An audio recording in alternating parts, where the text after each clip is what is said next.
രക്ഷാദൗത്യം എത്ര ക്രൂഷ്യലാണ് ഈ നമ്മളുടെ എൻറ്റയർ ഓപ്പറേഷൻ പരിശോധിക്കുമ്പോൾ? വിജയകുമാർ, ഏറെ നിർണായകമാണ്. ഇനിയുള്ള മണിക്കൂറുകളും നിർണായകമാണ്. നിലവിൽ ഈ യന്ത്ര സംവിധാനം അവിടെ പ്രവർത്തിച്ചു തുടങ്ങിയിട്ടുണ്ട്.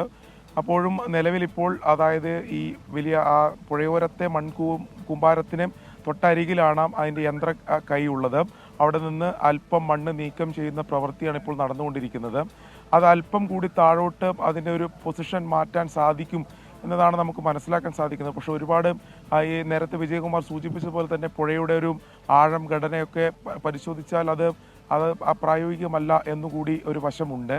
എന്നാൽ കുറച്ചുകൂടി അത് അടുക്കുന്നുണ്ട്. അടുത്ത് ഇതിൻ്റെ യന്ത്രക്കൈകൾ ഈ പുഴയിലേക്ക് കൂടി അവർ ആ രീതിയിൽ കൂടി അത് ചെയ്യുന്നുണ്ട്. എന്തായാലും അതിൽ പ്രവർത്തനം തുടങ്ങിയിട്ട് അല്പസമയത്തിനകമായിരിക്കും കൂടുതൽ അതിലൊരു വ്യക്തത വരിക. നിലവിൽ ആഷ്മി സൂചിപ്പിച്ച പോലെ നമുക്ക് പ്രത്യക്ഷത്തിൽ കാഴ്ചയിൽ കണ്ടാൽ അത് ഒരിക്കലും ഈ പറയുന്നത് പോലെ ഈ 35-40 മീറ്റർ അകലെയുള്ള ഈ സിഗ്നൽ ലഭിച്ചിട്ടുള്ള നേവിയുടെയും കരസേനയുടെയും സിഗ്നൽ ലഭിച്ചിട്ടുള്ള ഈ കൂമ്പാരത്തിലേക്ക് ഇതിൻ്റെ യന്ത്രക്കൈകൾ എത്തുമെന്ന് നമുക്ക് തോന്നുന്നില്ല. പക്ഷേ അതിനപ്പുറത്തേക്കുള്ള സംവിധാനങ്ങൾ ഒരുപക്ഷെ കരയിലും ഈ പുഴയിലും ഒരുപോലെ കുറച്ചുകൂടി ലാൻഡ് ചെയ്ത് ഇതിൻ്റെ യന്ത്രക്കൈ നീട്ടി ഈ പരിശോധന നടത്താനുള്ള സംവിധാനം അതിനുണ്ട് എന്ന തരത്തിൽ ഉള്ള അതിൻ്റെ ഓപ്പറേറ്റർമാരൊക്കെ ആ രീതിയിൽ പ്രതികരിക്കുകയും ചെയ്തിരുന്നു.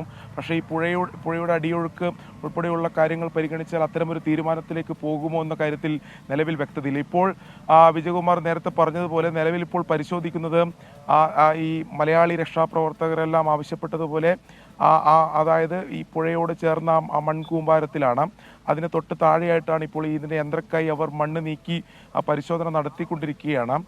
ഇനി ഒരു പക്ഷേ അതിൻ്റെ ഒരു പൊസിഷൻ കൃത്യമായ ഒരു ലാൻഡ് ചെയ്ത് അതിനുശേഷം അടുത്ത നടപടിയിലേക്ക് കടക്കാനാണോ എന്ന തരത്തിൽ കൂടി ഒരു സംശയമുണ്ട്. എന്തായാലും നിലവിൽ അതിൻ്റെ പ്രവൃത്തി എന്തായാലും തുടങ്ങിയിട്ടുണ്ട്, അതിൻ്റെ ഓപ്പറേഷൻ എന്തായാലും തുടങ്ങിയിട്ടുണ്ട്. അല്പസമയത്തിനകം കൂടുതൽ അപ്ഡേഷനും അതുമായി ബന്ധപ്പെട്ട് അതിലൊരു വ്യക്തതയും കൂടി വരും വിജയകുമാർ. 60 അടി വരെ ചെളി നീക്കി പരിശോധിക്കാൻ പറ്റുന്ന ഒരു യന്ത്രമാണ് അവിടെ എത്തിച്ചിരിക്കുന്നത്. ആ യന്ത്രത്തിൻ്റെ പ്രവർത്തനം നദിയുടെ ഓരത്ത്, നദീ തീരത്ത് തുടങ്ങിയിട്ടുണ്ട്.